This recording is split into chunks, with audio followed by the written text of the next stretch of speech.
सुप्रभात में आप सभी का बहुत स्वागत है। आपके साथ हूं मैं दीपा बाफिला। उत्तराखंड की खबरों का रुख करेंगे, लेकिन उससे पहले यूपी की सियासत से जुड़ी हुई बड़ी खबर आपको दे दें। पहली बार विधानसभा का चुनाव लड़ेंगे अखिलेश यादव, ये बड़ी जानकारी इस वक्त मिल रही है। लखनऊ से यूपी की सियासत से जुड़ी हुई ये खबर है कि पहली दफा विधानसभा का चुनाव लड़ेंगे अखिलेश यादव, और अखिलेश यादव भी मुलायम सिंह यादव की तरह 2 सीट से चुनाव लड़ेंगे। सूत्र ये बता रहे हैं आजमगढ़ और मैनपुरी सीट से चुनाव लड़ेंगे अखिलेश यादव। सूत्रों के हवाले से ये बड़ी जानकारी आप तक हम पहुंचा रहे हैं।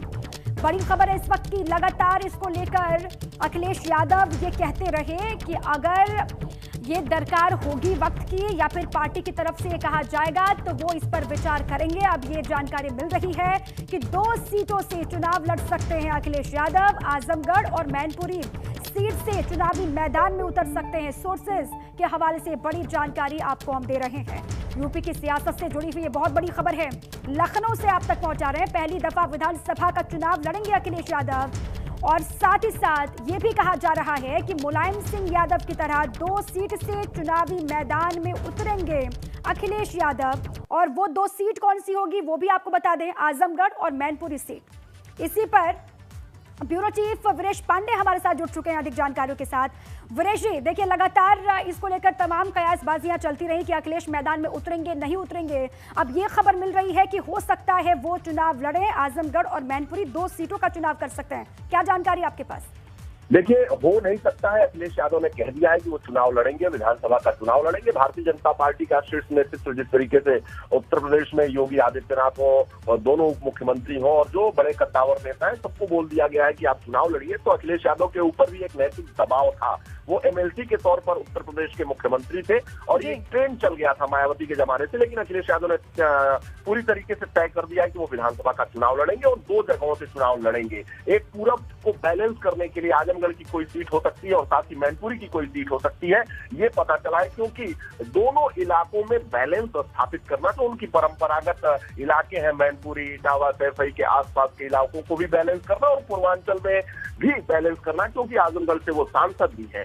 तो निश्चित रूप से वो कहां से इस्तीफा देंगे ये तो बाद में तय होगा, लेकिन 2 सीटों से वो चुनाव लड़ेंगे और उन्होंने चुनौती स्वीकार कर ली है और वो चुनाव लड़ेंगे और इसमें कोई भी इफ एंड बट नहीं है, कोई संदेह नहीं है।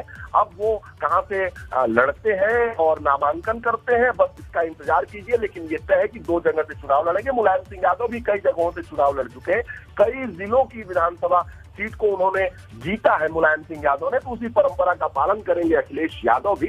अखिलेश यादव निश्चित रूप से पूरब और अपने इलाकों जो यादव बेल्ट कहा जाता है, दोनों में बैलेंस स्थापित करेंगे और 2 जगहों में से चुनाव लड़ेंगे।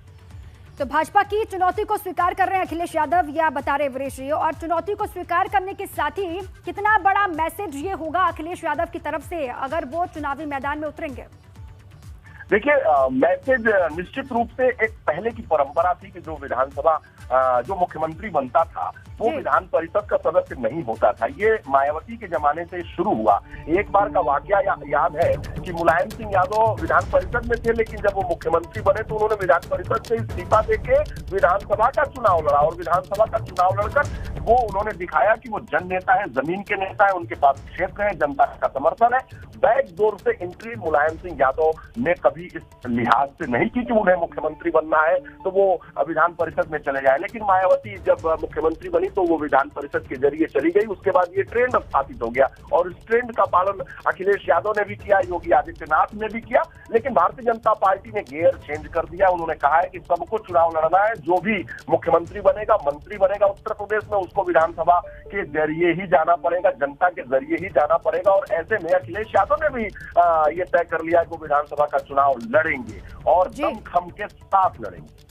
बिल्कुल। और वीरेश जी, जब आपको याद होगा बीजेपी ने अब गोरखपुर शहर से योगी आदित्यनाथ को मैदान में उतारा तो समाजवादी पार्टी के मुखिया अखिलेश यादव सामने आए। उन्होंने ये कहा कि सेफ सीट का चुनाव किया है, क्योंकि ऐसी स्थिति हो गई है उत्तर प्रदेश में बीजेपी की कि गोरखपुर के अलावा और कहीं से लड़ाते योगी आदित्यनाथ को तो हार का सामना करना पड़ता। अब चूंकि आजमगढ़ और मैनपुरी 2 सीटों का चुनाव अखिलेश यादव करेंगे, ऐसी खबर आप पहुंचा रहे हैं, तो इसको किस तरीके से देखा जाएगा और बीजेपी इसको लेकर किस तरीके से रिएक्ट करेगी?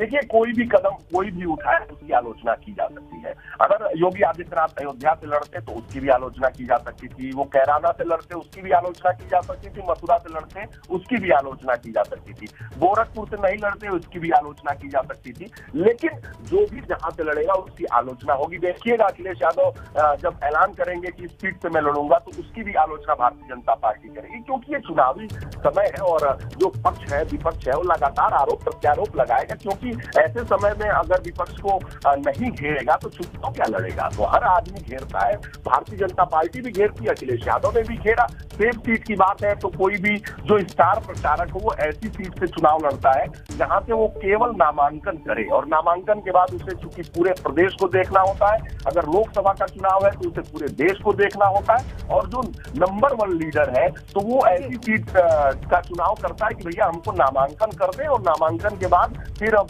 वोट पड़ता रहे। उसे पूरे प्रदेश की जिम्मेदारी होती है, टिकट बांटना होता है, सारे लोगों को जिताना होता है। तो ये कोई नई बात नहीं है, जीतने वाली सीट से ही आदमी लड़ता है। रही बात ऐसी सीट का चुनाव किया जाता है जहां पर ज्यादा मेहनत की आवश्यकता ना पड़े और नामांकन कर देने भर से ही जीत सुनिश्चित हो जाए। ये राजनीतिक दलों की कोशिश होती है और बीजेपी ने भी वही किया और समाजवादी पार्टी भी वही कर रही है। ये जानकारी आप दे रहे थे वीरेश जी, बहुत शुक्रिया आपका पूरी जानकारी के लिए और तफसील से समझाने के लिए कि अखिलेश चुनौती तो स्वीकार कर रहे हैं, साथ ही साथ एक बड़ा संदेश भी दे रहे हैं विधानसभा चुनाव लड़के मैदान में उतर करके।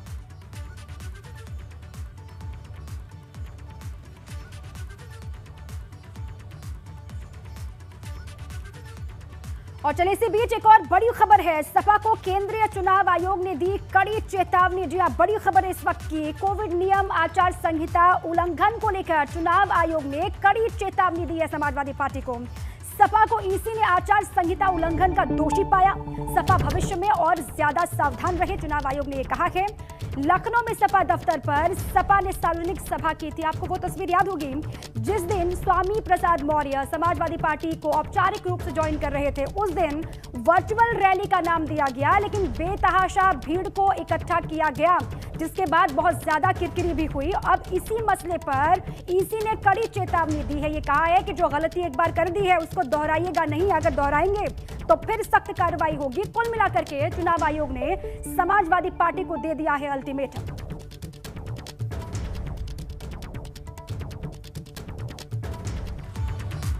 अब चलिए आगे बढ़ते हैं, उत्तराखंड की खबरों का रुख करते हैं। भाजपा 2022 चुनाव को लेकर पूरी तरीके से एक्शन मोड में दिखाई दे रही है। प्रत्याशियों को लेकर लगातार मंथन हो रहा है और इसी क्रम में आज दिल्ली में भाजपा की संसदीय बोर्ड की बैठक होगी और इस बैठक में उत्तराखंड के भाजपा उम्मीदवारों पर अंतिम मुहर लगेगी।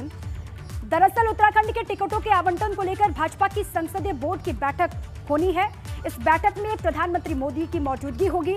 अमित शाह समेत अन्य संसदीय बोर्ड के जो मेंबर हैं वो भी इस बैठक का हिस्सा बनेंगे और बैठक में मुख्यमंत्री पुष्कर सिंह धामी, प्रदेश अध्यक्ष मदन कौशिक और प्रदेश संगठन महामंत्री अजय कुमार भी शामिल होंगे।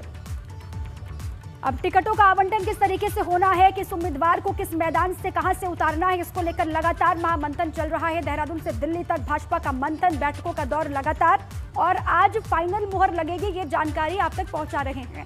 दिल्ली में आज भाजपा की संसदीय बोर्ड की बैठक होनी है जिसमें पीएम मोदी भी मौजूद होंगे, अमित शाह होंगे और साथ ही साथ हर संभव ये कोशिश की जाएगी कम से कम आज लिस्ट जो है वो सामने आ जाए, क्योंकि एक ही फेज में एक ही चरण में चुनाव होने उत्तराखंड में और इसलिए भी प्रत्याशियों के ऐलान पर लगातार माथापच्ची हो रही है।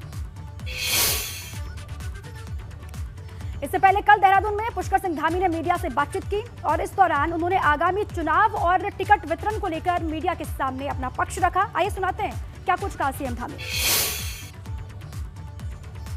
देखिए, अभी हमारी पार्टी में जो कि लोकतांत्रिक तरीके से चलने वाली पार्टी है, हमने सभी प्रदेश के हमारे मंडल स्तर के कार्यकर्ताओं से लेकर जिले स्तर के सभी पदाधिकारी कार्यकर्ता, प्रदेश स्तर के पदाधिकारी, सभी की राय शुमारी हुई है। उसमें चूँकि हमारी पार्टी आज विश्व की सबसे बड़ी पार्टी है, सभी जगह से अनेकों अनेक दावेदारों के नाम आए हैं। वो सारे नाम हमने केंद्रीय जो चुनाव समिति है उसमें रख दिए हैं। उसमें से अब जिन नामों पर भी फैसला होगा देशकाल परिस्थिति के अनुरूप, उन सभी पर अपने समय से फैसला हो जाएगा। अब चलिए सीधे दिल्ली मुख्यालय बीजेपी मुख्यालय का रुख कर लेते हैं। वहीं पर अविनाश तिवारी मेरे सहयोगी मौजूद हैं। वहीं पर बैठक भी होनी है संसदीय बोर्ड की, जिसमें पीएम मोदी अमित शाह की मौजूदगी होगी, सीएम पुष्कर सिंह धामी भी होंगे। अविनाश, इससे सीधे जानकारी लेते हैं। अविनाश, देखिए अब लगातार देहरादून से लेकर दिल्ली तक बैठकों का दौर हमने देखा और आज महामंथन होना है उम्मीदवारों के ऐलान को लेकर। क्या जानकारी आपको मिल पा रही है, क्या कुछ हो सकता है आज की बैठक में? देखिए, अगर आज बात करें तो 11:30 बजे के तकरीबन दिल्ली में केंद्रीय चुनाव समिति की बैठक होगी भाजपा की, जिसमें प्रधानमंत्री नरेंद्र मोदी और केंद्रीय सड़क परिवहन मंत्री नितिन गडकरी वर्चुअली तौर पे जुड़ेंगे। बाकी सभी नेता बीजेपी मुख्यालय में पहुंचेंगे। केंद्रीय चुनाव समिति में अगर बात करें तो गृह मंत्री अमित शाह हैं, मध्य प्रदेश के मुख्यमंत्री शिवराज सिंह चौहान है और बीजेपी के राष्ट्रीय प्रवक्ता शाहनवाज हुसैन है। और इसके अलावा अगर बात करें तो मुख्यमंत्री पुष्कर सिंह धामी वहां पर मौजूद रहेंगे और प्रदेश अध्यक्ष मदन कौशिक और संगठन महामंत्री अजय कुमार मौजूद रहेंगे। तो इन तमाम सारे लोगों की मौजूदगी में जो तमाम उम्मीदवारों के नाम आए हैं 70 विधानसभा क्षेत्रों से, उनके नाम पर मंथन करके और अंतिम रूप से मुहर लगा दी जाएगी। क्योंकि प्रधानमंत्री की मौजूदगी भी ये बैठक हो रही है, तो उसमें तमाम सारे सीटों को लेकर विस्तृत चर्चा करके प्रधानमंत्री को बताया जाएगा कि कौन सीट से कौन उम्मीदवार बना सकते हैं और क्यों बना सकते हैं, उनके जीतने के चांसेस कितने हैं। ये सब बताने के बाद अगर बात करें तो केंद्रीय चुनाव समिति तमाम सारे नामों पर मुहर लगाएगी। आज उत्तराखंड, उत्तर प्रदेश की कुछ सीटों को लेकर और गोवा और इसके अलावा पंजाब, इन तमाम सीटों को लेकर केंद्रीय चुनाव समिति की बैठक होगी, जिसमें तमाम सारे उम्मीदवारों के नाम पर मुहर लगाई जाएगी। आज उत्तराखंड के 70 विधानसभा क्षेत्रों के लिए तमाम सारे उम्मीदवारों के नाम पर मुहर लगा दी जाएगी, जिसकी लिस्ट परसों यानी कि 21 तारीख को जारी हो जाएगी, जिसमें भारतीय जनता पार्टी अपने तमाम सारे 70 प्रत्याशियों के नाम की घोषणा कर देगी और उनको चुनाव प्रचार के लिए कहेगी। बिल्कुल अविनाश, ये बहुत बड़ी जानकारी आप दे रहे हैं कि आज लिस्ट को फाइनल किया जाएगा, उसके बाद परसों यानी कि 22 तारीख को ऐलान कर दिया जाएगा 70 विधानसभा सीटों पर कौन कौन से उम्मीदवार मैदान में उतरेंगे, जो जीत सुनिश्चित कर सकते हैं उनके नामों का ऐलान 22 तारीख को हो जाएगा। बहुत शुक्रिया आपका अविनाश पूरी जानकारी के लिए। देहरादून से बड़ी खबर है, क्षेत्रीय पार्टी यूकेडी करेगी अपने प्रत्याशियों की दूसरी लिस्ट जारी। ये जानकारी मिल रही है यूकेडी को लेकर। ये कहा जा रहा है कि क्षेत्रीय पार्टी यूकेडी अपने प्रत्याशियों की दूसरी लिस्ट जारी करेगी। यूकेडी के केंद्रीय अध्यक्ष काशी सिंह एरी यूकेडी कार्यालय में करेंगे प्रत्याशियों की लिस्ट जारी और खबर यह है कि 11:30 बजे सूची जारी करके प्रत्याशियों के बारे में विस्तार से जानकारी देंगे काशी सिंह एरी, ये कहा जा रहा है। बड़ी खबर आपको बता दें कि हरक सिंह रावत के कांग्रेस में जाने को लेकर अभी भी सस्पेंस बरकरार है। अब बैकफुट पर नजर आ रहे हैं हरक सिंह रावत। हरक सिंह ने कांग्रेस से माफी मांगने को वो तैयार है, इस बात का जिक्र कई दफा किया, लेकिन अभी तक कांग्रेस की तरफ से कोई स्थिति साफ नहीं है। इसी पर और जानकारी लेते रवि कैंतुरा हमारे साथ जुड़ चुके हैं। रवि, क्या जानकारी है, कांग्रेस कब तक अपना कोई फैसला सुना पाएगी? खबर यह भी कि प्रेस कॉन्फ्रेंस भी आज होनी है कांग्रेस की। दीपा, देखिए, हरक सिंह रावत कह चुके हैं कि एक बार नहीं 100 बार वो माफी मांग सकते हैं, लेकिन अभी 3 दिन हो चुके हैं और आज लगातार यहाँ पर सियासी बवाल उत्तराखंड में रहा। हमने दिखाया कि किस तरीके से लगातार कांग्रेस के कार्यकर्ता, तमाम विधायक उनकी वापसी को लेकर नाराज हैं। कल कांग्रेस भवन में भी इसको लेकर पूरा प्रदर्शन हुआ। यही वजह है कि पूरा पेच अभी फंसा हुआ है कि हरक सिंह रावत की एंट्री कब तक होगी, पूरा सस्पेंस बरकरार है। साथ ही साथ अगर हम बात करें तो उनकी पुत्र वधू अनुकृति गुसाई की भी एंट्री होगी पार्टी में, इसको लेकर भी सस्पेंस बरकरार है। लेकिन आज काफ़ी चीज़ें ऐसी हैं जो देर शाम तक आज साफ हो जाएंगी कि हरक सिंह रावत की एंट्री को लेकर क्या एक्शन जो है कांग्रेस लेगी। इसके साथ ही अब इस तमाम टिकटों को फाइनल होना है, लेकिन हरक सिंह रावत एपिसोड के चलते ही अभी तमाम कांग्रेस अपने टिकटों को भी फाइनल नहीं कर पाई है। आज पूरे दिन भर हमारी इस खबर पर नजर रहेगी कि हरक सिंह रावत को लेकर क्या कुछ अपडेट आता है, हम अपने दर्शकों को दिखाएंगे। लेकिन फिलहाल इतना तय है कि आज भी लगातार कांग्रेस पर नजर रहेगी कि आज कोई फैसला कांग्रेस की तरफ से लिया जाता है हरक सिंह रावत को लेकर, या फिर सस्पेंस ये आगे और लंबा चलेगा। बहुत शुक्रिया आपका रवि पूरी जानकारी के लिए। अब देखिए, एक बहुत बड़ी खबर आपको देने जा रहे हैं। देश में एक बार फिर कोरोना ने पकड़ी रफ्तार। जी हां, कोरोना का विस्फोट हुआ है। 24 घंटे में 2,82,970 नए केस सामने आए हैं। ये बहुत बड़ी खबर है। 24 घंटे में 441 कोरोना संक्रमितों की मौत हुई है और 1,88,157 लोगों ने कोरोना को मात भी दी है। देश में ओमिक्रॉन संक्रमितों का आंकड़ा पहुंचा 8,931 पर। ये बड़ी खबर आपके सामने। 24 घंटे के भीतर 2,82,970 केस आए हैं और 441 कोरोना संक्रमितों की मौत भी हुई है 24 घंटे के भीतर। 1,28,157 वो आंकड़ा है रिकवरी का।